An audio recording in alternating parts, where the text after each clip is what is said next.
Welcome everyone to another Japanese episode of the Caravan Tour of Terror, a show that finds us touring the globe through the medium of horrific, chilling and disturbing entertainment.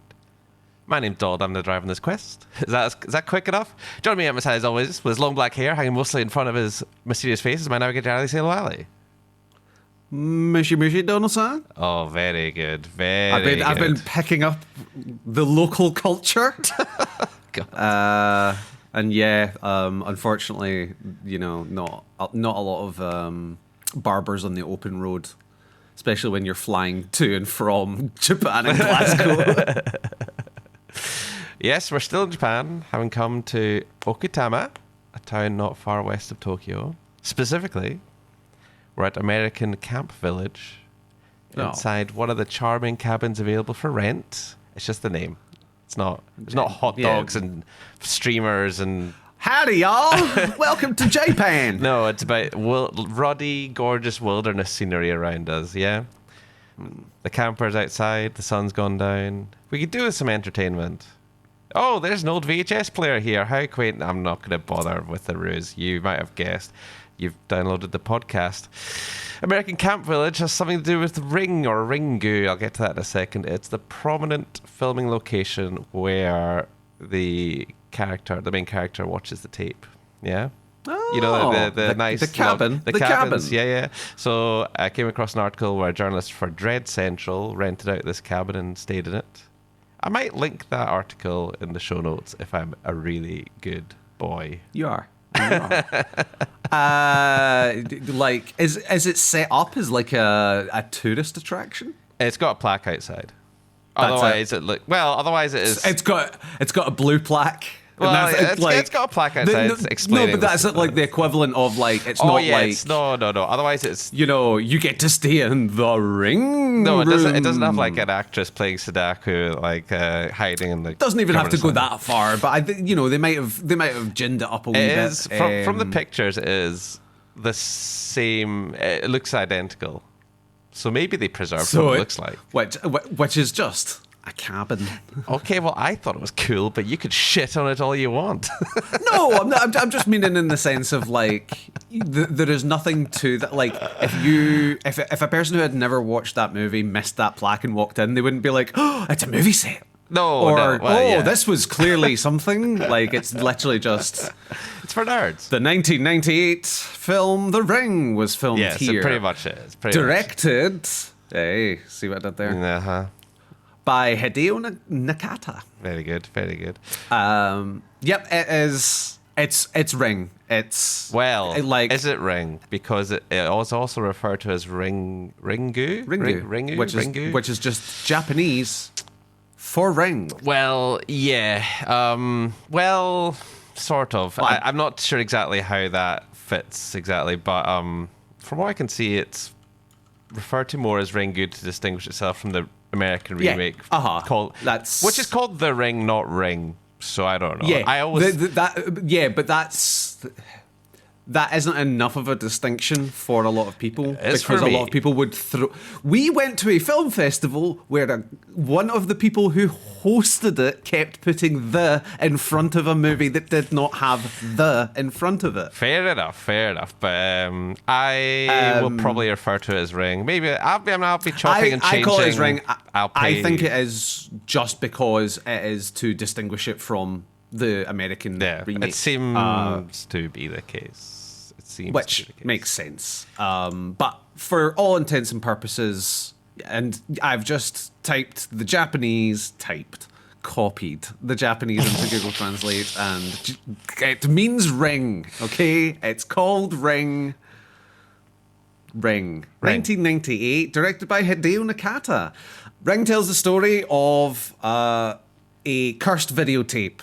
Opens with two schoolgirls talking at sleepover, trying to scare each other, talking about how if you view the videotape, you get a phone call. It's a weird phone call, and in 7 days, you die. That's the scary story. Pretty effective. Pretty effective in a day where there was a lot of videotapes. Shocker, one of the girls had done it. She dies, and we cut to her aunt journalist and neglectful mother, Reiko Asakawa. Who does just happen to be already investigating the story. Yeah, like she literally could overhear this at the funeral, and then investigate it there. But whatever, she is already like, because it opens with her and her. I think she's told. No, does it open with her and her son, or does it open with her in the office? But basically, in telling that she's a journalist, looking into this story, and then just happens to go to the funeral of the latest victim, who is her niece. Yeah. She is not cut up about this, by the way. So she overhears a conversation from some of her niece's schoolmates talking about the videotape, decides to investigate it, finds the videotape handy, because she goes back to basically where they watched it, still in the American VCR. Camp Village. American Camp Village. No, it's not in the VCR. Yep. She's disappointed to not find it. Yes, you're right. It is. She ends up finding it at a video store. Well, it's the reception. The reception's got a little video rental Yeah. shelf. Sorry.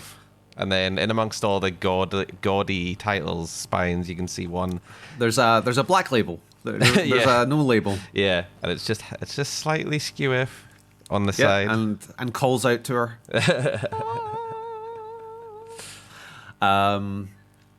Watches the tape. It's creepy. Yeah. Leaves and then she decides to enlist her psychic ex-husband. Yeah.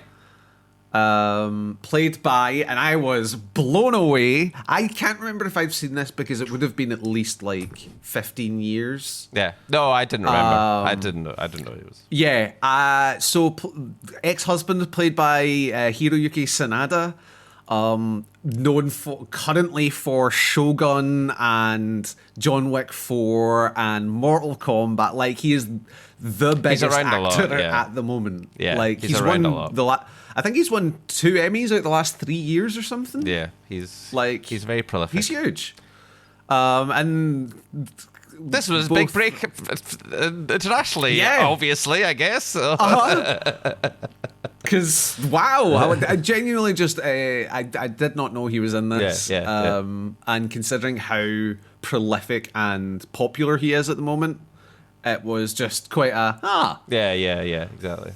She makes a copy of the tape to show him, and shows him, and he's like, it's quite funny because even though he's the psychic, he's like, this is bullshit. Yeah. Like, I quite like that turn on it, because it would normally be I'm enlisting the psychic who's just going to buy into whatever's happening immediately. And he is not. He is just like, you're like, he's genuinely like, you're meant to be like taking care of our son. There's a nice chilly scene with him, Reiko, and the grad student that he's definitely boning. Probably the reason they're not married anymore. Let's be honest. The pair go through basically just trying to investigate what's on the ticking tape. clock. 7 days. You'll die in 7 days. You'll die in 7 days. Let's go find out who this person is. Who made the tape? Who made the tape? What's the tape about? Who are the people in the tape? Etc. Etc. Which leads them to track down a man who is the father of a woman named Shizuko, who is the mother of a girl named Sadako. And it basically all boils down to... Wait, spoilers? A couple of... yeah. Spoilers? You can cut that last bit if you want. I'll bleep it out. Fair enough. It's a 25-year-old, extremely well-known movie. Yeah, but... If you've seen Scary Movie, you know the plot to this. If you've seen Scary Movie, you'll know the scenes. You probably won't know exactly why. You don't think that, to a certain extent, this is in the same league as Sixth Sense, or, like... No, because Sixth Sense came out after this? and people openly talk about that plot. Did it come out after this? It might be the same time. Maybe I think maybe it might have been a year late. 99, I'm thinking yeah. 99.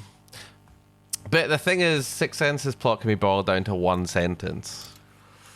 2 sentences. I'll spoil it right now. Hey, Joel Osment sees dead people and Bruce Willis is one of them. That's one sentence. That's the entire plot, basically. This is a bit more of a complicated story involving psychics and things, so I don't know. We'll spoiler warning it at the end, all right?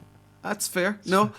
Yeah, so that is the main crux then, minus whatever Donald deleted or bleeped. All right. So All right. Where do we begin? Well, obviously, I mean, this is a Stone Cold classic that birthed an entire fucking wave of Japanese horror movies. So, and American ones. Yeah. Like the Ring remake was very fucking successful as well. So yeah, this movie is probably one of the most influential movies at the turn of the millennium. Yeah, probably. Horror.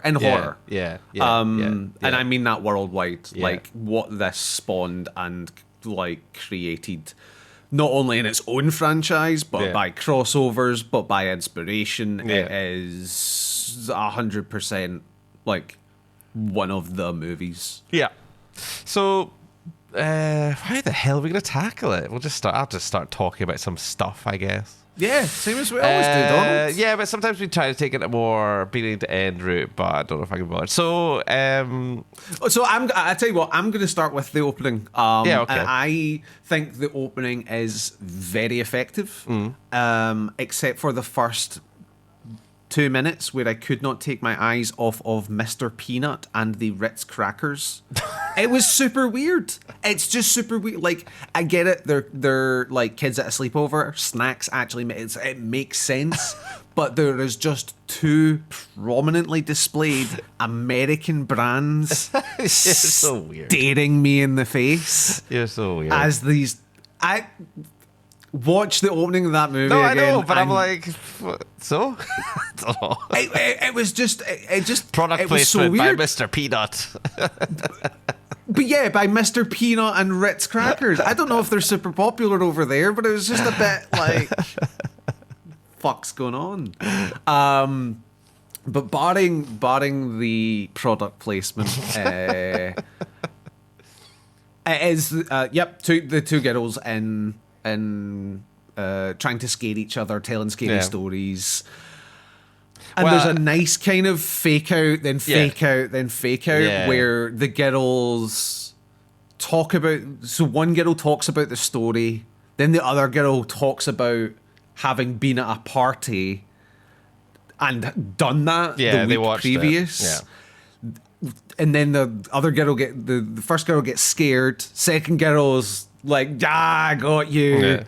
And then the phone rings, and she's like, "Wait, did you?" Yes. And she's like, I did. And they answer the phone, and it's just the mum. And it's this nice it keeps you. Yeah. It kind of goes through all the tropes you would expect, but every time gets you because you are expecting.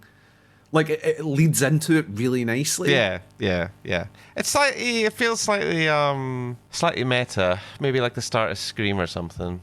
Mm-hmm. It's subverting your expectations in a pleasant way. So the movie it's a VHS, obviously. It has scenes where the phones, they're all landlines, and it has scenes where Polaroid cameras are used because when you watch the film, your face gets permanently distorted in any analog captures of your visage. And I thought it was really nice watching it now, 27 years later. Yeah, we're old. 27 years later, as it's like a weird it's so based on analog media. It's like a weird time capsule of, I don't know, it wouldn't be as scary if it was if you showed this to someone on a flat screen or like that too, but also I think as a movie, like because it's such a time capsule, like Blair Witch still works because people still have cameras and would still exist, but this like it doesn't work as well because like if you showed someone this for the first time now, they're like, this is weird. Like the footage also needs to be grainy to be creepy for the video. It's a lot harder to make it creepy if it's in crystal clear 4K, because then you can't. Then you can just see everything that's happening, you know, rather than it being murky and weird and disjointed and odd. That's so true. that's why I'm like, oh man, this feels so nice. It's like weird. It's like a love letter to VHS because even though the VHS is directly leading to people's murders. I just got a really weird. I got a really weird kick out of it. I don't know. Well, I don't know why. Yeah, but it's super specific time capsule. Yeah. Of media horror, and I don't mean like horror media. I literally mean media horror. Yeah, and also big fat TVs with big arses on them. It's, as I say, amount. Because I'm trying to think. I'm trying to think of the most recent movie that uses VHS, and funnily enough, it's VHS. Yeah. And even they've started moving away from that. Like, you know, it's just these videos somewhere somehow. Yeah. But it is that like it doesn't encapsulate, and probably why they chose VHS, because like what's the alternative? I found all these files on a computer. Big laser disc, big fucking like, click, huge click. vinyl thing.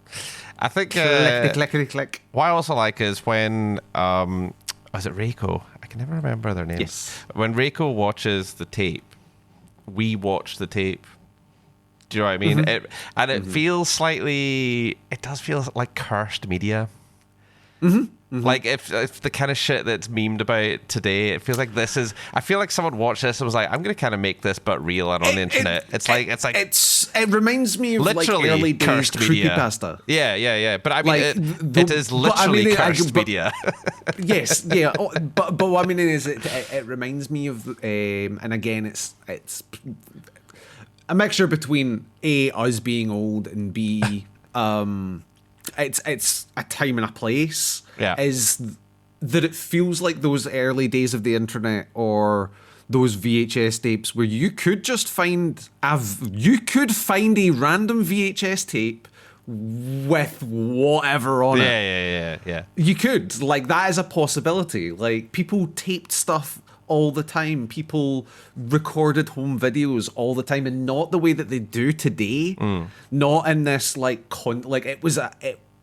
not everyone had that ability, but everyone had the ability to watch it. So it was like the phone side, but only on one side.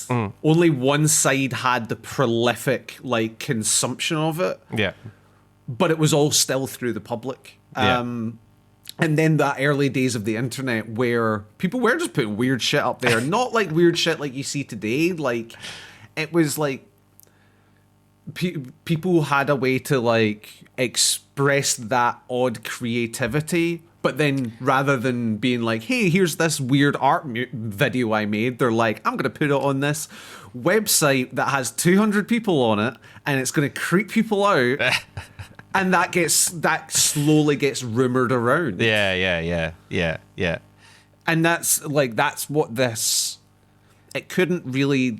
This specific type of thing could not be done as well today. Yeah, I don't think so. And it's actually It Follows had to do it with sex. Don't mention It Follows. I'll mention it later. At a certain point. It is very specific also to Japan because I feel like the psychic powers element is totally. I watched this when it came out, and then I probably watched the remake, and then I probably didn't revisit either of them. But the remake takes out a lot of the psychic abilities, other than I have not. ghostly I've not ones. watched the remake.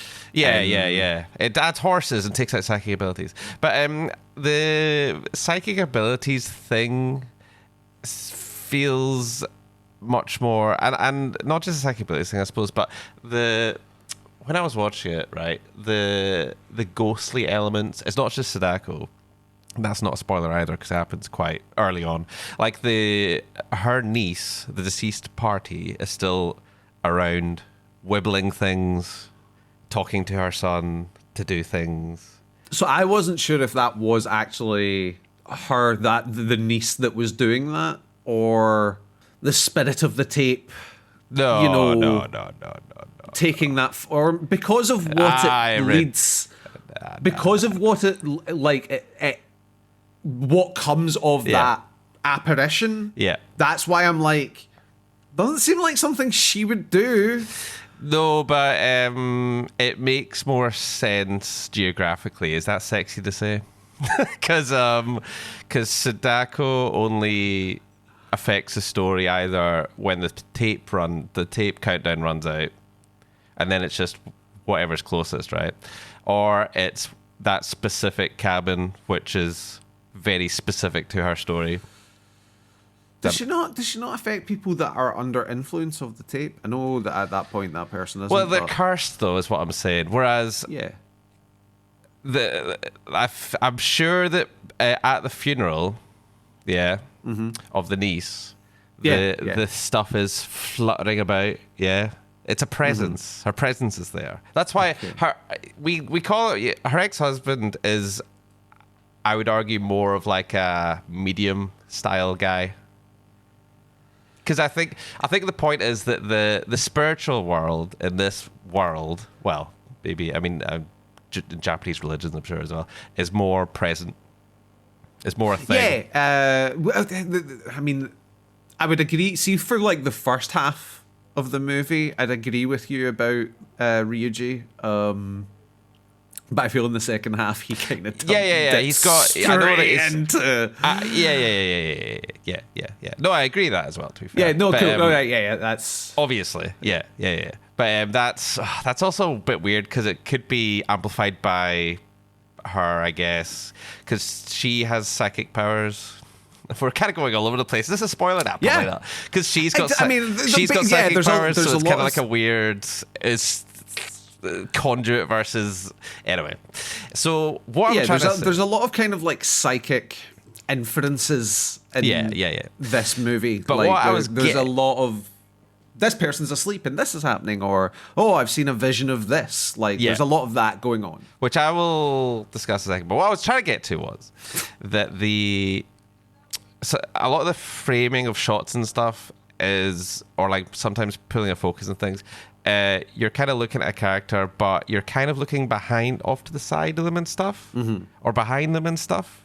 And it really made me feel like, I think because the niece was wibbling stuff early on, talking to her son and stuff, wibbling little bits of paper. It really made me feel like there was kind of spirits. There's like an unseen spirit world just there kind of thing. And we're not seeing them, but it's like something's there. I'm just very perceptive compared to you, I guess. Yeah.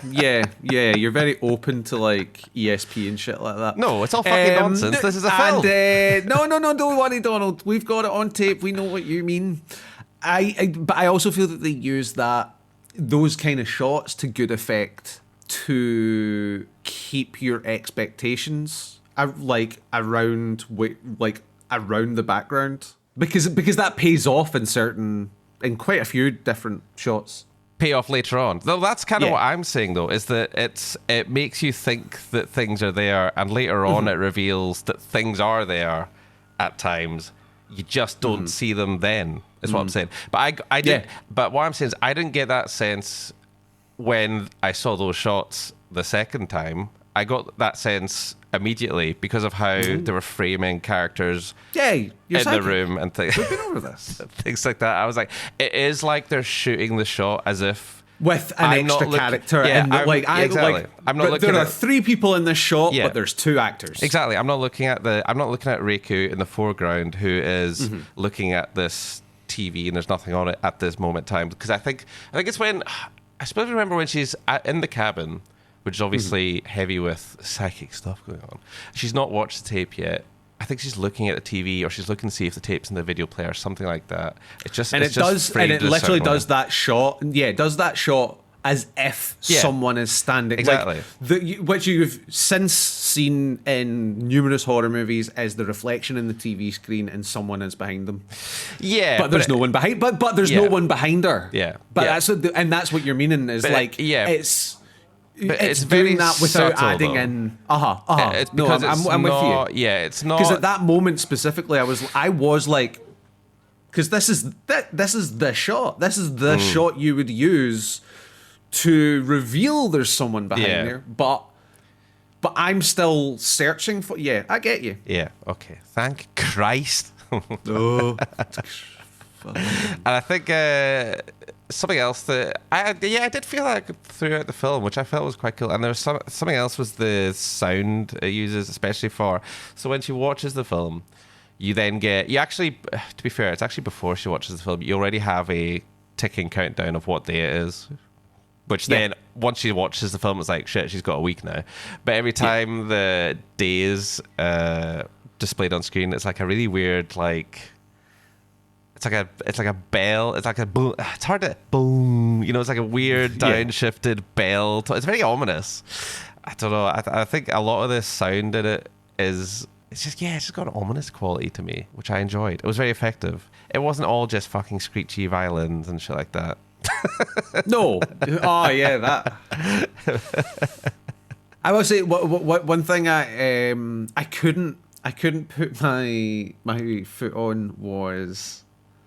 Finger on is Dick the on. little boy creepy or is he a bad actor? I found him quite adorable. Oh, Running around his little short, cute little guy. I just found him very stilted. I've seen I've He's seen not a that lot good. better. Yeah, that's and that was especially for how prominent he is early in the movie. Yeah. It took me out a wee bit. But hey, thankfully for us, these two are terrible parents. Yeah, there's definitely a theme of, like because I feel without going too spoilery, I feel it's about there's a strong theme of how bad it is to abandon and family that you may not like particularly want. And then on the other side, they're just terrible parents. So, I mean, so you can draw parallels between their parenting and the parenting of Sadako. Can we say that? Probably say that. That's probably fine. Yeah, as well as the parenting of Sadako's grandfather, who is an actual character, as opposed to, Sadako, yes, is a character, but she's not physically there chatting to people. Yeah. But I mean, so there was one shot which I was like, oh, okay. Does Scorpion's character, help me out. Ryuji. Scorpion's character. It's Scorpion. Does Ryuji and the kid bump into each other outside in the rain under umbrellas? Do you remember that scene? It's Him and his son. Yeah, it's very brief. It's very telling that I cannot remember if that man and his son interacted in this movie. Yeah. So I was slightly confused by it, but yeah. So basically, him and his son. It must be. I can't think of any other young boy character. So no. I know it's his son. Sorry. I just mean, am I mistaking another character? There's very few characters in it. So their paths kind of cross, and they like he looks up from underneath his umbrella. He looks down. Yeah. They don't say anything, and then they walk past each other. Yeah. So I don't know if they actually know each other. I don't know if they broke up, and then he's totally. I mean, he says he never wanted the child. He never interacts with the child in the film. So I'm like, I don't actually know if they have anything to do with each other in that regard. Yeah, maybe because there is, like, he does mention him and Reiko, do talk about their son. Yeah. But Well, you never know. Well, the scene was It's quite very quick. weird. So I was going to ask you, and now I can't. it's a very complicated. If it is that, like, you know, he had, you know, she got pregnant. They never wanted. He never wanted a child. Blah blah blah blah blah. It's not explicitly stated, that part of it. Yeah. Just the, because I was thinking, like, do you not have visitation or anything? Yeah. Well, yeah. So I believe that's the only time their paths cross. Literally paths she's cross. a neglectful parent. Well, no, I think you could call abandonment neglectful. I will. Maybe I'm going to go on the record maybe- and say that. Maybe he pays child support. We're fine.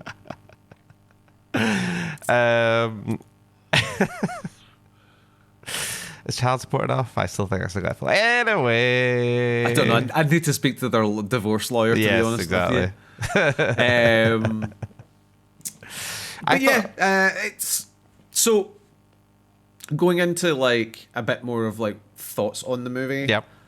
I feel it has such a strong opening, like 20, 30 minutes, and a really strong closing.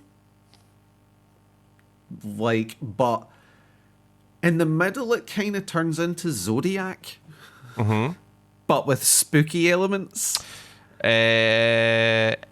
you mean just the investigation, or Yeah, I feel that they front and backload, not even scares, but like the proper and the supernatural, like things that might catch you off guard. Like, I feel that the middle of this movie is just an investigative drama with some psychic. Yeah. I mean, I'd say in general, I don't think it's. It doesn't really have a lot of scary set pieces either. To be fair, No. I would say. Yeah, as I said, the cabin is not particularly creepy. Well, I disagree only because I think it does a good job for me, because I wasn't looking at Mr. Peanut, of building up like a creepy atmosphere without being necessarily scary. I was just joking about Mr. Peanut. Without being necessarily like jump scary, or even. I thought it was more. I thought it was more a slightly dread atmosphere than a out and out shock fest. The start and the end are more like that. But I wasn't even looking for that. I don't feel I was getting as much dread. Really? Wow. As much as I was getting mystery. Yeah. Okay. And it is those little things. Like, I didn't. There are some moments, but I don't feel that they're. It's not that they're not effective. It's just I don't think they affected you and me in the same way. Where it felt more like a reminder that it was a horror movie than it did to maintain spooky tension. Like. How did you feel about the way the mystery unfolded then? Because I would say the mystery is probably the weakest point of the film, because it basically gets resolved through psychic abilities a lot, which is a big exposition device. It's kind of daft because she's a journalist. She's it would be, see if she was just Tomoko's aunt that wanted to find out like what happened to her niece. Yeah. Sure. Like what? Like, except for maybe one or two wee bits, her being a journalist doesn't really play into it. No, not really. I do see. Like, she's not writing a story about. Like, she mentions at the start that she's writing a story, but she is not writing a story about this. Yeah. Well, she's just in jeopardy because she watches the bloody thing. Because she's watched the tape. So, but that's my point. Is like, there's so many like. It's not loose threads. It's like random threads. Well, I do wonder if that was employed so that she would. Because we're talking about a middle-aged person, if she was just to overhear a rumor from like 30. No. But what I'm saying is, if she was just to overhear a rumor of how her niece died from teenagers, would you necessarily think she would put any stock in it versus she's already heard rumors which are possibly they're not mainstream knowledge yet, but she's heard of them because of her job. So she was already like, something odd's happening. And then because her niece is involved, it gets over the hump of you questioning, would you put any stock in it kind of thing? Because she's immediately like, right, okay. And I was already... Fair, but I think it's a kind of... I think the problem with that then is because she is literally an investigative journalist investigating this rumor, who then happens to find out that like her niece was the latest victim of this rumor, to then go investigating, and then everything turns out to be solved by psychic stuff. That's what I'm meaning. Well, that like it's and I get also why that could be a reason, but it's just like, it just seems so... It seems more convenient that she's a journalist than it does play into her character or like anything that actually happens in the movie. Yeah. Well, I would say sort of the same thing, but opposite, because I would say the psychic powers are a plot contrivance, really. Because it's a very effective way to tell the audience a lot of information without needing to have people discuss it. Because otherwise... But that's what I'm meaning, is like, that's kind of why I'm talking about her being an investigative journalist, is like, there are, especially with that being her character, there are ways you could go about like laying breadcrumbs in this story without having to rely no, but what I'm saying is huge amounts of like the investigative journalism does not solve any problems in this movie, and it should. I'm just coming at, I was just coming at it from a different angle, which is I wouldn't critique my critique, if it was a critique, wouldn't be the investigative journalism. My critique would be all the setup's totally fine, but it's paid off by psychic powers.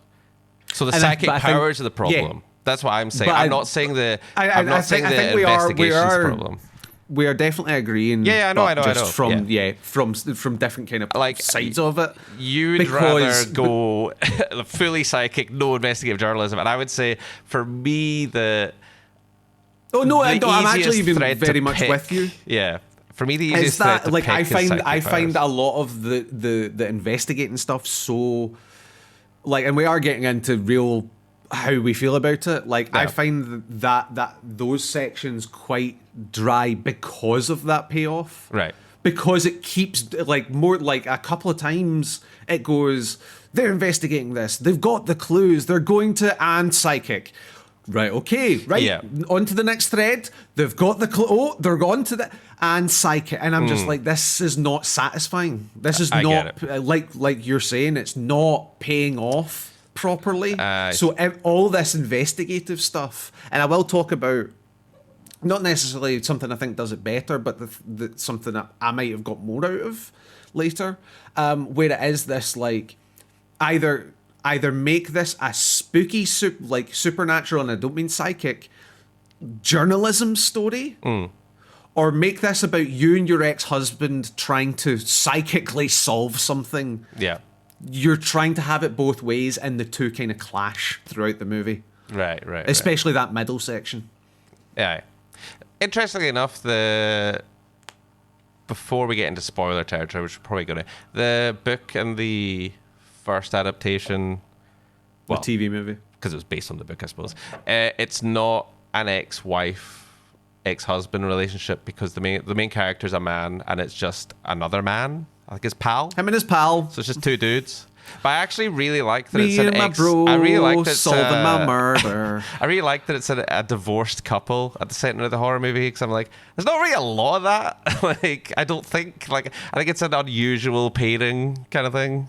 You usually usually if you have a small child, it's a single parent or both parents living together. Yeah, how many horror movies have you seen that it's a single parent?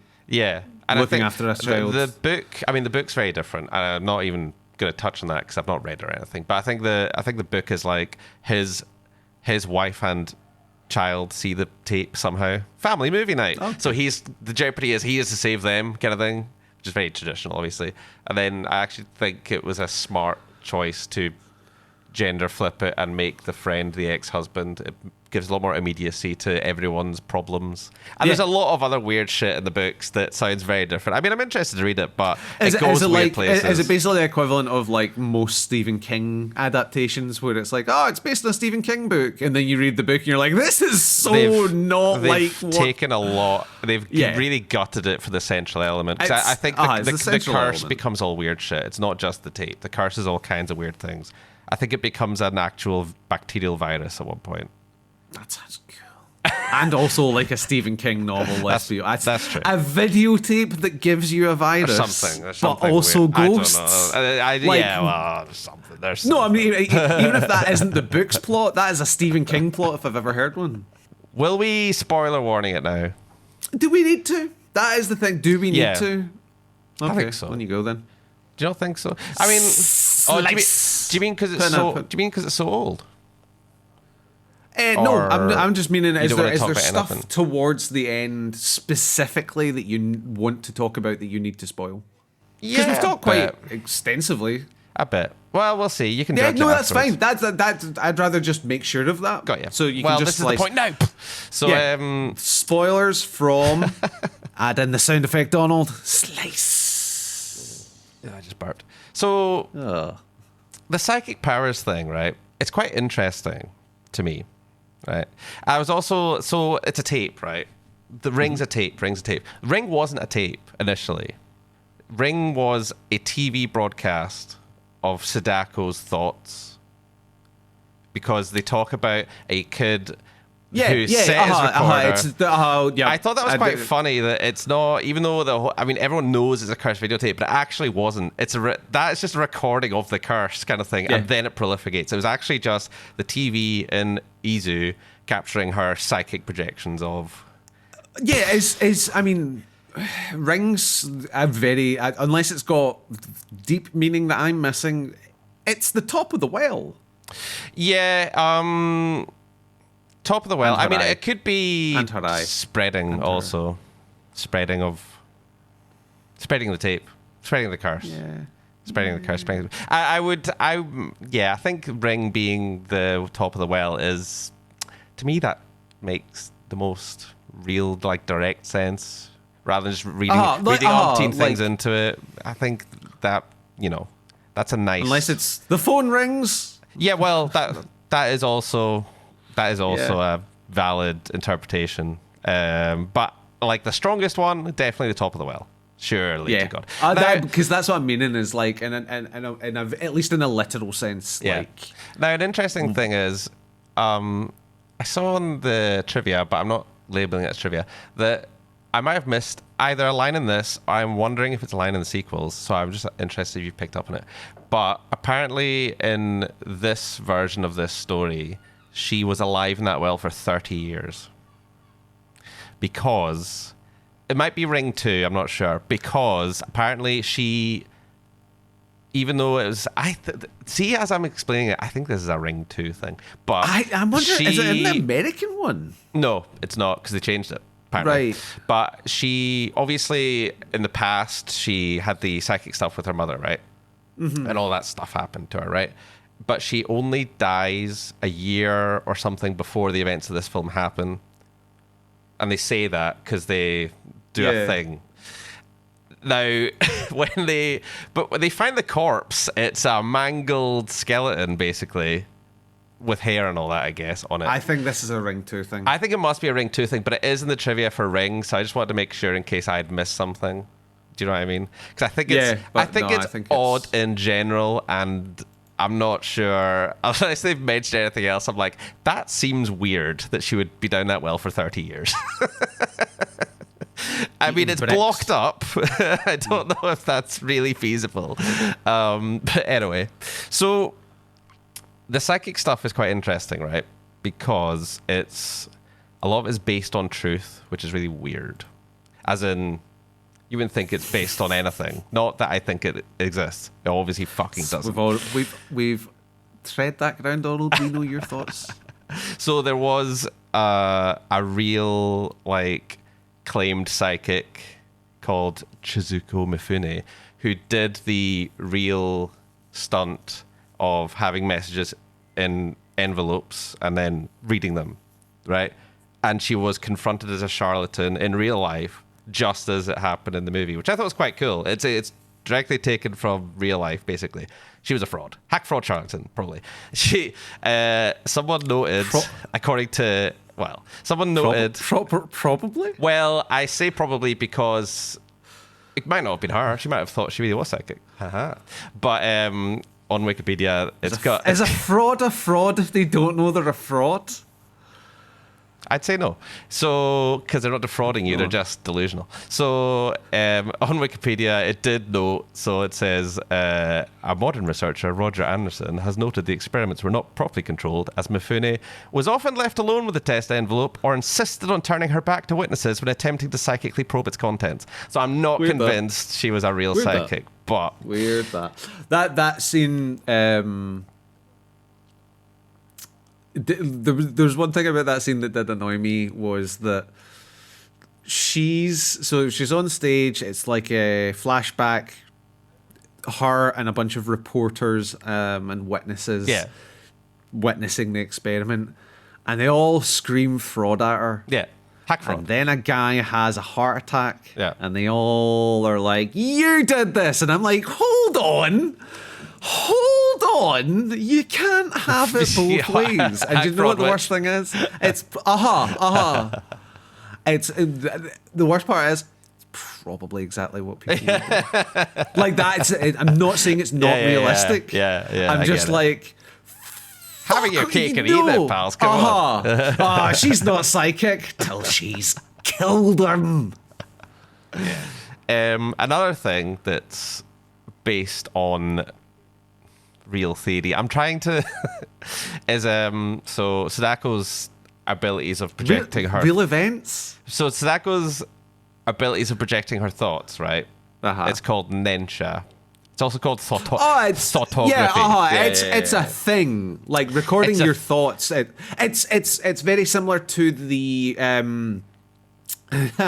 well, in Wild Wild West, when they have the severed head and they shoot people used to think that the last thing you saw was imprinted on the back of your eyes or whatever. Like, and thoughtography is very similar to that. It's like we can record, and I think actually we're closer now than we ever were, because like we've done experiments where people have thought apple, and like a grainy image of an apple has managed to come out of a computer. It's probably not the same thing. I'm not even sure if that's... I don't even know if I believe that, but never mind. Well, the scientist turned his back for a few hours and then... Weirdly,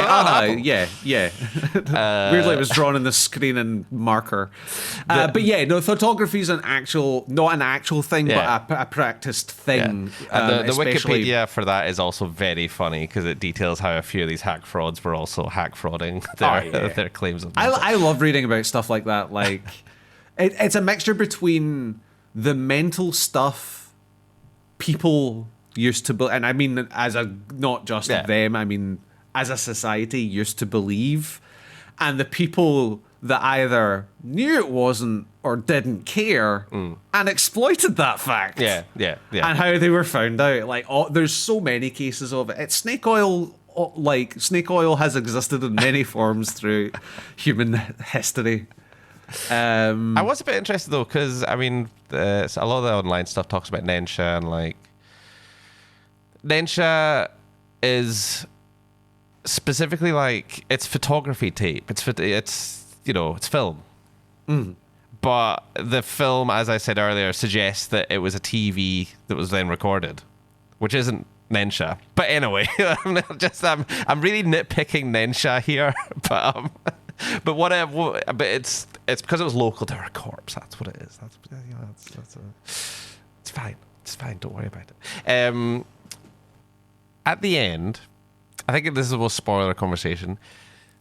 So the film resolves itself. Basically, Riku has discovered why she was killed and why why she was spared and her ex-husband was killed is because, slightly rulesy, if you make a tape and proliferate the curse to someone else, you yourself will be spared. So that is a bit of a moral dilemma at that point, obviously, and the way the film resolves it somewhat is she then calls up her dad, who has been the only father figure of her son, I will argue. Lovely man. Lovely old man. Oh, lovely old man. Takes him fishing. There's a scene with him fishing. And the kid's a wee shit. And he's just the nicest old... You're not very good at this, Grandad. Oh, well, let's try again. At one point, she's on the phone to her son, talking to him, and something cheeky is said, and she's like, "Oh, what's your granddad saying?" And it's like, because the kid's like, "I'm bored." Yeah, and she's like, "Oh, don't say that." She's like, "Oh, don't be mean." And it's like, "Oh, granddad's laughing about it and all that stuff." He's a twinkly old soul, lovely guy, just by himself, loves to have his family visit. Yep. So they decide. The ending of the film is her and her son driving to his house, having made a copy of the tape and asking him for a favor. Now, well, he's only got a couple of years left. That is morally compared to a child. It's the railroad problem, mate. They do are you going to kill the small child or the old man? I get it, but they do have a bit of a moral dilemma at the end of the film, and it might be resolved satisfactorily in whatever sequel you deem is the true canon, because there's 3 or 4 timelines, it's the Korean as one. we discussed. It's the Korean one. But you have to pass it to someone actively, and she's obviously going to do it. It's her child. Yeah, but she could just get her dad to pass it on. Yeah, but at that point it becomes morally very dubious. Well, but I assume that's what would do. At least she doesn't have to have sex with anyone to pass it on. Yes. But as we'll get to, shut up about that. But yeah, I don't know. It's the ending is it is an odd one, because I'm like, that is dangerous territory. But I see you have to do something. Mm-hmm. But at some point you're passing on to. What do you do? I guess ultimately I would use my powers as a reporter to pass it on to everyone. What? Like, there's a newsroom. You know someone that works in a newsroom. We have to organize it. I think that happens in one of the sequels. No. I think it's shown in the trailer for Rings. Oh, yeah. And I think it happens if it happens, it's at the end as a cliffhanger, and it's not and everyone resolved. and everyone was mad about that because. But I would probably I can't. So you kill everyone. I'd have to have a conversation with Sadako, right? And I'd ask her, right, okay, if we tell everyone about it, is that okay? Right. And if she's hold like, no, on. I'd have a conversation with Sadako. Yeah, I'd assume you probably could. She's a spirit. You can communicate with spirits. I don't think she's going to listen to you, mate. Maybe, but I'd have to try. My ex-husband's a psychic. I'd have to try. So, my biggest thing was, what if I'm not next to telly? Yeah. Like, what if I just don't? That is interesting. Like, does she just if I was in the middle of a woods in a cabin with no TV for 20 miles, is she gonna walk? I think she'd just kill you. How? Psychically. Oh, it's just like I would just drop dead. Yeah. Well, it's kind of implied that they die of fright. No, it is implied initially. Yeah, but no, true. This flashback shows that she's got a carry power, literally. She's got she can. But that is it. And that's kind of what's the distance on that, mate? Does she have to be able to see you? That's what I'll talk about a bit more in a minute. But I like that it is explained in its own terms like that. Just as an aspect of it. I tell you what, I'll go that way then. I'll go in the middle of the cabin. if it's just a case of if it's a case of creepy ghost murders me with rage by remember, she crawling has out my telly. She has Or- the power of communicating her thoughts visually, though. So I've got a feeling she quicker. would be able to Still make you quicker. hallucinate. Still quicker. In fact, actually, What is? to be Are you fair, going to fucking X-Men 2 this? Are you going to say that she's going to trap me in my mind where I'm going to experience 1,000 years of pain and suffering before I die in the 3 seconds it takes me to hit the floor? To be fair, I would probably argue that I bet you would. someone else in that room would see nothing. The person would just drop down dead. Yeah. And it is just psychic projection. Therefore, she could probably do it just go the extra step and make a telly appear and then crawl out of it. if she really wants to. Hold on. We are pushing the limits of Why? what this ghost can do. No, we're not. No, not physically. You see it, I'm saying. I would, No, I would it's be in the just cabin psychic and turn around, and in the corner there's a telly for some reason all of a sudden, and I'm like, "What the fuck?" And they're like, "What are you talking about?" And then I'm like, "She's crawling out, dead." Right? Yeah, Okay. yeah. Okay. That's what happens. Okay. That is literally what happens Okay. anyway. Okay. I think there's no physicalness because it's all psychic. Yeah, but she does crawl. She obviously doesn't crawl out the physical television, but she crawls out from the space where the television is. Yeah. So yeah. but I'll accept your rewrite. Rewrite. I'm. Oh, what's it? I need to remember this movie's name. The meta one we saw in London. The Draft. The Draft. I kept going the script. I'm like, that's an Irish Ah. band. Okay. Yeah, I'm the drafting this. Oh well, I've not drafted my final. I was gonna say solution. My final answer, which is, if she says no, I'm not satisfied with everyone knowing. Which I assume is her motive. She wants everyone to know what has befallen her, but she's also extracting some measure of rage revenge, right? I'd have to. The only way the curse could theoretically end is there's a final link in the chain. There has to be. You need to find someone who is deserving of death. The problem is, right? I think, because you could theorize, okay, as soon as someone's dead, you just get rid of the tape. Mm-hmm. That's not really how this shit works, though, because it's our psychic energy. It was TVs initially, right? So that wouldn't work. She'll just do it something else. Right? Sure. To get immunity in court, you need to have seen it and then pass it on. So you need to just show it to everyone. But as I said, I need to discuss with the rules.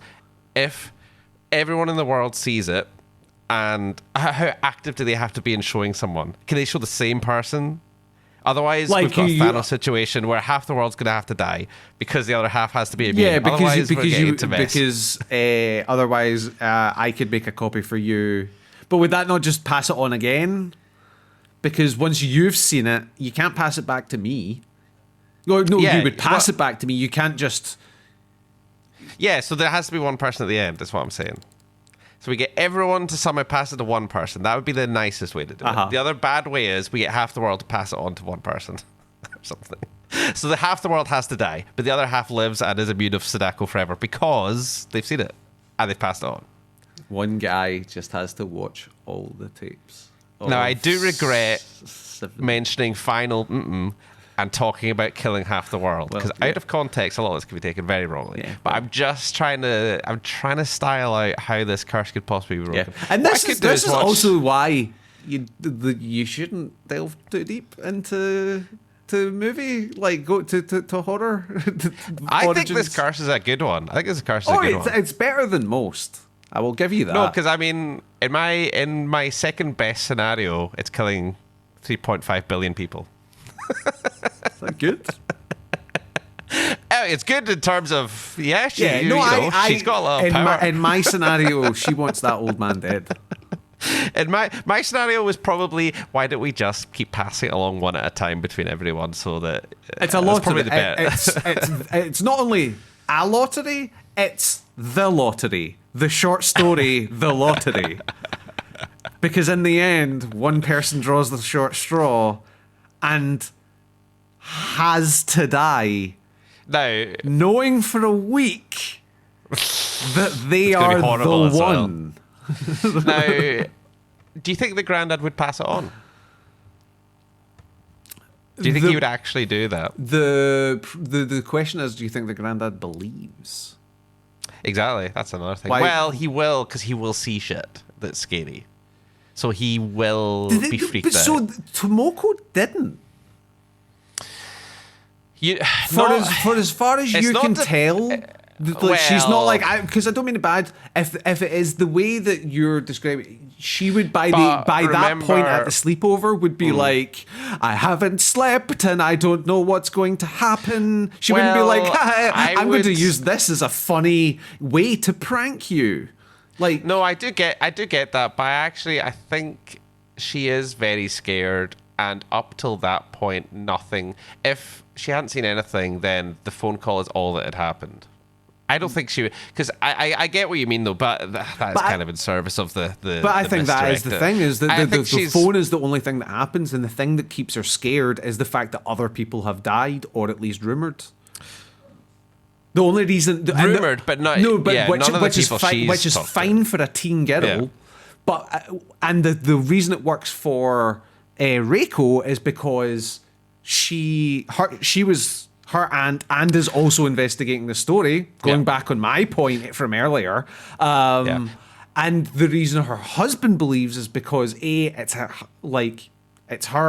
his ex, and he's psychic. He doesn't even believe in the first place. Yeah, that's actually a good point. to So be fair. does Yeah, the I think you might granddad be just right, be like, "You're because- just being silly and pranking me because the kid's here"? because in retrospect, actually, it was probably her proximity to the well. Because they're investigating it. They're constantly looking and picking at, call it No, picking no, at. no, I know, no, but I mean, including they go to the lit- location. yeah. But they're Yeah, I also think the ones literally picking the at the location. scab. Like Yeah, I get it. if your angry ghost has the powers that you're saying it does, that angry ghost is going to be very annoyed when it starts getting scratched at. Yeah. No, I get that. But I think literally in the film, No, when totally. Sadako appears Yeah. prior to murder, it's because she is literally 20 feet from her corpse at that point. Yeah. So, yes, you're probably correct. The granddad would not see anything. He would get a phone call 7 days.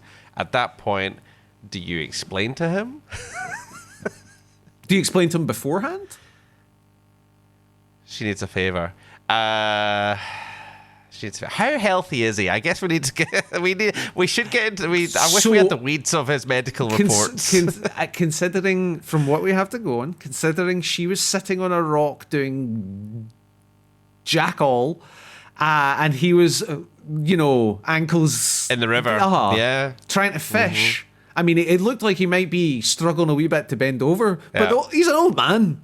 He's I not, do that He sometimes. looks, so he looks healthy enough to be able to take care of his grandson for extended periods of time and live alone.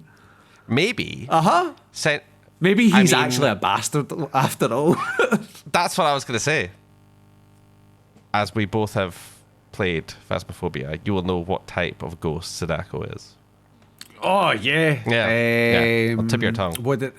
Oh, Wraith.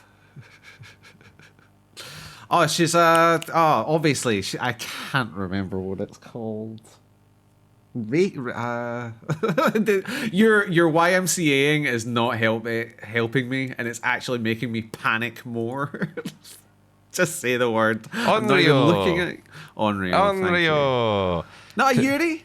No, an Onryo. Because it's rage. Because it's rage. It's vengefulness. Vengefulness and anger. I was actually interested. obviously. So, the depiction of Sadako is traditional. It's not. She didn't influence what an Onryo looks like, because obviously The Grudge also has an Onryo in it. Yeah. But apparently they would have like white kimono, long black hair, hides her face. I mean, that's basically it already, right? And then they've got face makeup stuff. But the black hair is very traditional interpretation of an Onryo. And obviously there's a few. I think there's 3 main Onryo legends or something like that. So it's a very, in an odd way, even though it's a film about at the time technology, it's very steeped in old psychic Yeah, stuff I was going to say, and what was traditional ghosts and What was the really recent Japanese movie we watched? The not recent, but we watched it recently. The really old one. Kwaidan. Yeah, Kwaidan is. I mean, the kind of. And I know there's a specific name for that one, but the ice ghost. Yeah. Has very. It's a common. Visage throughout Japanese ghost history. Yeah. I think Christ, the first one's about black hair killing a guy. Yeah, I just thought it was quite interesting because it's No, it is. It's like, but it's I the think it's meeting because of it popularized it here. Yeah, exactly. So people think it's that's from The Ring. Nah, Exactly. it's the even the robe, everything about her is so classic. Yeah. And I wouldn't like if you hadn't been talking about Onryo, I wouldn't have been like she's the classic on. I would have been like, I've seen that before in Japanese ghost stories and like books and like all over the place. Yeah. And it's done very well here. Yeah. Like it definitely had a resurgence because of that. So different versions, right? As you touched on, unless I had this out, they had see this TV movie, right? Yeah. I checked it out on YouTube. It's pretty rough. Yeah, it's like a mid-90s TV movie. Like, Nice. it's got all those trappings. It's a totally different take on it. Sadako is a young topless woman with no makeup or hair curtains or nothing.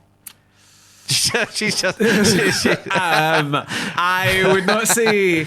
Well, No nothing. hair curtains. Nothing. Nothing. No, I don't know. And the TV show is similarly. I'm like, it feels so fucking different. It's like not going for anything near the same atmosphere or tone. It really isn't. In fact, I'll send you links to them later. You can find them on YouTube. And wowee, they've dated quite a lot, I would say.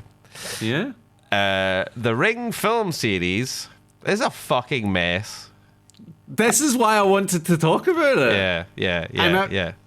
So Am I all right to just run down it now, or Well, have you got specific points you want to stop at? you can interject. So Oh, how kind. thank you. Ring was released in tandem with its sequel, Spiral (Raisin), Okay, yeah. which had a different director and writer, but it was a sequel with the same cast. Yeah. Yep. As you well know, it's preaching to the choir. That film did shit, underperformed. No one talks about things about it. So they were like, we need another sequel. Replace it. Ring 2 was made. Yeah? Yep. Then Ring Zero Birthday, prequel, Sadako's Origins. Great. Then 12 years later, Sadako 3D was released. Okay, I'm not doing the like, crossover yet, if that's what you think. No, that's Oh, not what I was okay. going to say. So I was going to do it in chronological order, including other countries. No. Because I am pure. There was also the that. 1999 The Ring virus, The Korean which came one. out. Yes. Yeah. And then there was Ring Zero Birthday. Yeah. Then in 2002, The Ring. Gore Verbinski. Yeah. I'm trying to tackle it as this franchise as simply this as I franchise possibly is- can. Yeah. So, 12 years later, do you know that Gore Verbinski's Gregor Verbinski, by the way? He's just an American guy. I think he's from Tennessee or something. I have found so many cases like that. I thought that he was I'm European. Like, No. yeah, no, it's And he directed Mouse Hunt. That was his first film. the Nathan Lane Lee Evans one. written by M. Night Shyamalan. Really weird. What a weird career. Anyway.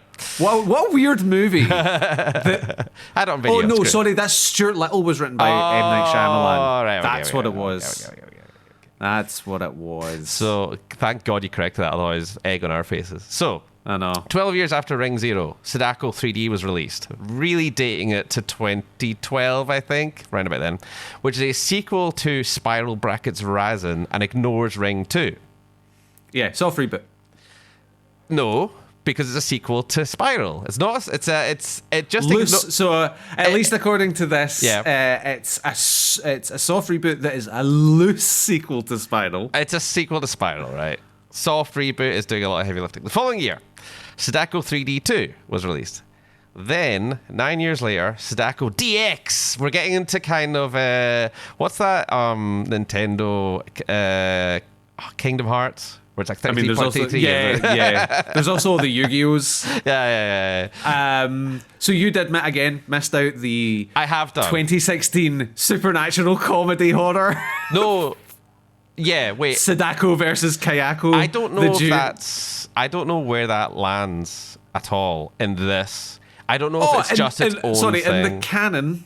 Yeah. So what you have to do is buy Nintendo's book, which actually explains where all the timelines fit I've got together. a point though. So Sadako DX is a supernatural comedy horror.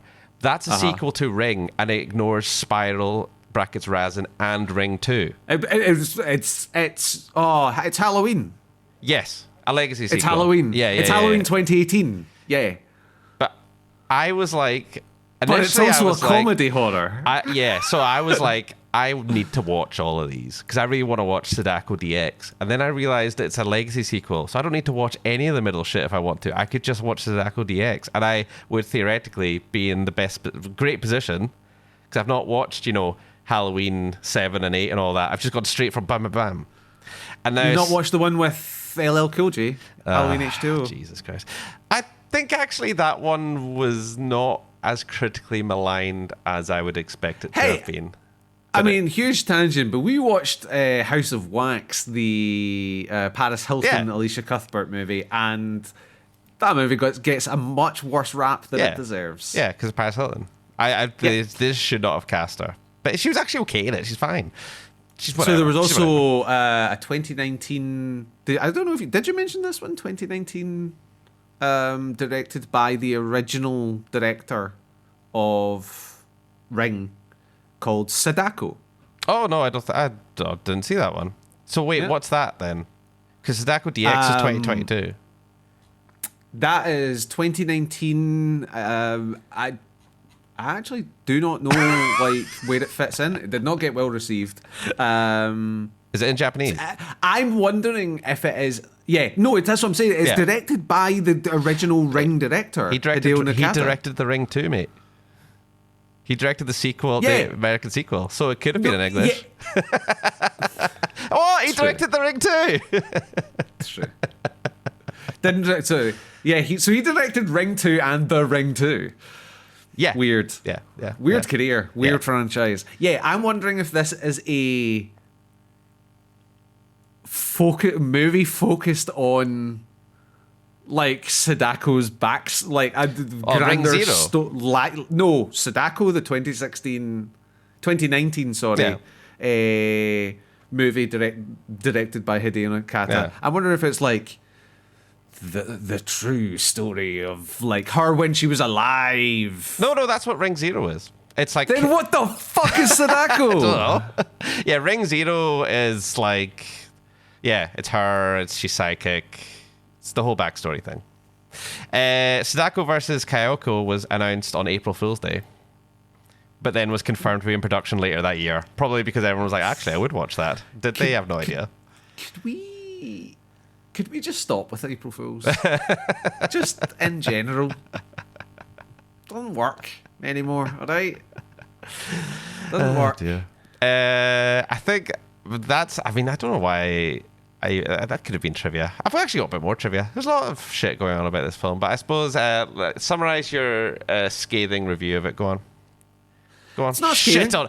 Shit on it. I just found them. I know. Express your thoughts. I don't think I've got too much to say review wise. I do feel it's got a really strong opening and close. The bar that wee boy. The two main leads do a really good job. Wonder whatever happened to them. What happened to her? Not even on the right movie. I don't think she had the breakout international success he did, unfortunately. Patriarchy for you again? I think she was super, super, super successful in Japan. Yeah. So yeah, it's really well acted. It's really well shot. But just in terms of the plot, it struggled. I struggled with the middle. For those reasons earlier, like as I said, I did not want to watch Zodiac, and that's my issue with it. It's too investigative-y with no payoff for that investigation. And it's Don't be coming for Zodiac, by the way. Zodiac's a masterpiece. That's my point. Like Zodiac is like an amazing movie because that is what that movie is meant to be. And this movie is it's not scary enough in the middle to be horror, and it's not like mystery enough to be a mystery. And it left me feeling dissatisfied on both sides because it's an interesting story. It's just how it actually gets unfolded just leaves me with a bit of a sour taste. And the movie I was going to mention, if for other things to watch, am I skipping ahead too much? Skipping ahead. All right. So I would probably give it say it first. It's yeah, of course you do. You don't want 3 times for me to get ahead of you. I'd probably give it a 7. It's still really well made. I still did. It is a good movie, and I had a decent time with it. But it's just, I struggle at a certain point. I blame Mr. Peanut. Yeah, immediately off to a bad start. You're mental. I'm obviously jogging. Yeah, I know. So like I said, like I felt like the little touches, the sound was really good. The framing and all that, like I say, the kind of spiritualness of it is something I liked and didn't annoy me at all, weirdly. I viewed the psychic stuff as this doesn't bother me at all, but I could see why it might bother people, but I just totally forgive it for some reason. I guess it's just it's a definite plot contrivance, but it serves a very good purpose. So I'm like, all right, that's fine, kind of thing. It didn't really bug me that much at all. I think I was just kind of drinking it in, like it just had a nice feeling of kind of menace about it. Like the countdown was really effective. I thought I kind of went with it as it's not our world. It's like because it depicts all the psychic stuff. I mean, the psychic stuff is completely an element of this film. It's why everything works, because psychic powers exist, right? So because I was approaching it more from like a fantastical point of view, maybe that's why it didn't really bother me as much, because I was just, it's not our world, so it can get away with a lot, I suppose, therefore. And certain bits of it are very creepy. Like the well scene, which we've not really talked about, the fucking water is not, I hate water in horror films, like on stuff underwater. I would not like to be in that water. I blame Half-Life, the game, because there's the bit with the monster in the water. Really did not like that when I was I'm also known for my massive dislike of anything aquatic. Like, no, it creeps those me out. fish I would rather, fuckers. I've said it before, I'd rather be lost in space than lost under sea. Like stranded. So I found that, we did mention the whale scene, but I found it very effective. Like, I feel like the plot does weirdly come together. It actually in terms of its own logic, it explains a lot very well. Like, it kind of explains its lore in a very satisfying way to me, where it all hung together quite well, whereas a lot of modern curse films don't go into the lore at all, which is probably the more sensible thing to do, or they just have ridiculous shit like, was it Truth or Dare and shit like that, just nonsense shit, right? But this felt like a more Taro. Yeah. it just where a lot of times it just kind of says what's going to happen, and then it doesn't really hang together exactly why it's happening like that. Whereas this, the whole idea of her, she's a vengeful spirit in Onryo, and she's employing Nensha, and her visions are, her rage is going out in the world, and the ring of distributing the tapes is to kind of explain her story to the world, kind of thing. Like, she's so fucking angry, she wants everyone to know about it, and and also she's gonna kill you because it's therapy for her. But I really think it, compared to a lot of other ways it could have gone, I felt it really hung together pretty well. Circle. Hey. So I really liked it a lot. Good. Yeah, I'd give it a 9, and I could see why it kicked off a whole fucking craze. Plus, I mean, when you look at what was happening at the time in terms of horror in America, it was Scream's fault that horror went to shit a bit. Because then you got, like, I Know What You Did Last Summer and Urban Legend, which, funnily enough, is based on... I mean, this film also touched on urban legends initially, a little bit. Yeah. And stuff like that, which is funny because it's a slightly different take on...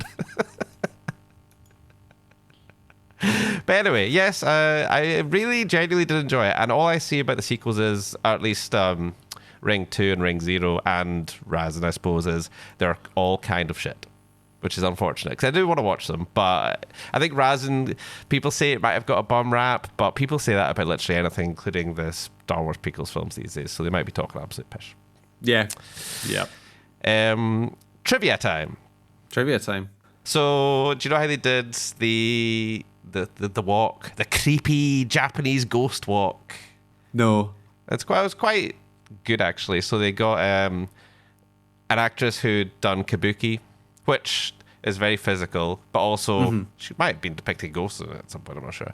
So they got her to do this scene, the emerging and walking scene, backwards, and then run the film in reverse, so it looks purposefully very odd, and you're not entirely sure. You really can't put your finger on exactly weird. what's going on, but it's because your mind is saying something not quite right about this, and that's fine. Very effective. And another theme is so 4 people die at the start, yeah, 4 friends. They're in cabin B4 because the number 4 is considered an unlucky number in a lot of Asia. Because it's similar, in pronunciation. Because the original Grudge is 2 movies, and one of them's called 444. Yeah. So it's known as tetraphobia. So I thought it's just little things that I'd heard of that as well, but I did not pick up on it at all. But you would if you were Japanese, basically, immediately, because they renumbered the cabin specifically for it, because it's oh no, I knew what cabin it was. Oh shit, I forgot. Just read that goddamn article. What? Is it cabin B4? No, it's not anymore. It's like I8 or some shit. They probably wouldn't call it 4 because it's unlucky. Yeah. Aye, that's a wee bit of trivia. As is the case with lots of 25-year-old movies, especially ones that are extremely well known. This has far too many reviews from far too opinionated people, and it's not in the fun way, not in the way that I'm like. It's like I could read you 10 essays off of IMDb. I see. Weirdly, 0 reviews on Amazon. Huh. Yeah. I mean, the scariest film ever. Original is always best. Greatest horror film ever made. Scariest film of all time. Yeah. Unlike any Western horror movie. Not true. They remade it. It got similar reviews. I think this one's obviously like much better reviewed, but they were both positively reviewed and follow pretty much the same story. Yeah. 3 thumbs up. The daddy of J-horror. I mean, I could keep going. Yeah. That's fair. I wonder if I should watch the remake just to see. So I was actually going to talk about that. So before other things to watch, I was thinking maybe we should, because I don't mean about like there are dozens is probably an underestimate of American or other country remakes Like, it's a really common thing, but especially in America, of, hey, this foreign movie did really well, and are we gonna listen to French? Like, it's always that. Like, and very, very rarely do they pan out. There are one of my favorite horror movies is Rec, the Spanish horror movie, which was remade in America, almost shot for shot. Yeah. As Quarantine, and it's dog shit. Yeah. It's a bad movie. Like, one of the only ones I would say lives up to the original is Let the Right One In or Let Me In. I think the Chloe Grace Moretz remake is excellent, but that is the exception to the rule. And while the 2002 remake did not get as great a reception, it did not get absolutely slaughtered like a lot of American remakes do. It made a lot of money. So I was wondering if, and I also feel that this is the movie that made America go, we could start really, like, this is what the Grudge, why they did The Grudge. It's why they do a lot. Because it cost like 30 million and made like $250 million or something. And the idea was already there and well received. Yeah. And I think that's, like, this is the movie that kind of kicked off the American remake of Japanese horror movies. Yeah. So I was wondering if we should take a look at it after this episode. Sure, we're not doing an episode on it though, but why not? That was the whole point. I don't want to do a full episode on it though. That's fine. Because think about it, the analysis will be so similar. Yeah. Well, I tell you what. How about we release like a mini 15-minute episode, just discussing like thoughts on it, and it's like a Ring supplemental. Okay. Look forward to that in 6 months. Donald, what other movies would you watch? So there's this lesser known film, you've probably never heard of it, where they reframe... Oh my god, hipster. They reframe the curse as an STD. So it's called It Follows. So never heard of it. Takes the concept of the pass it on curse. Yeah. And I would argue does something more meaningful with it than most films I can think of that also have a pass it on curse. It's much more thematically and more involved. effectively. Yeah. It's a good curse with good scares, but it also makes it's thematically much more rich than a lot of pass it on curse films are your really fucking lowbrow. Your teen horrors. Yeah. You're like, we'll get out in time for Halloween, stick it on streaming, maybe a theater release, and it'll be your Truth or Dare. The fucking, is the Bye Bye Man a pass it on curse? I can't remember. Oh yeah, because you don't see it, don't speak it. So if you know, all that shit, which is like, come on, thematically, there's nothing going on here. But I'd say it falls. Yeah, it's because it's more just about it's just about scares. It's a roller coaster. Is it going to happen? Yeah. Are you going to be the next one? Yeah, exactly. Where it follows, it stands up much more to like repeated watches and thought, and it's getting a sequel and a prequel. Yeah, I'm dreading it. I've heard that they're going to explore the origins. Yeah. And I'm like, why? I don't care. Yeah, I get it. It'll be a hard thing to overcome for them, but nevertheless, it is because I think nevertheless, They Follow is coming out. I think it's filming this year, so maybe next year. Yeah, I'm looking forward to it. So there's no better time, that's what I'm saying, than to revisit It Follows.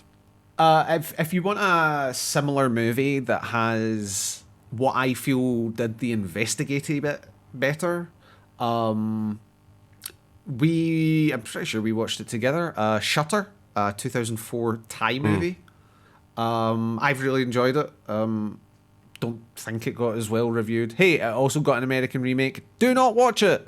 Watch the original Thai one. I just think it's a really effective. Very scary.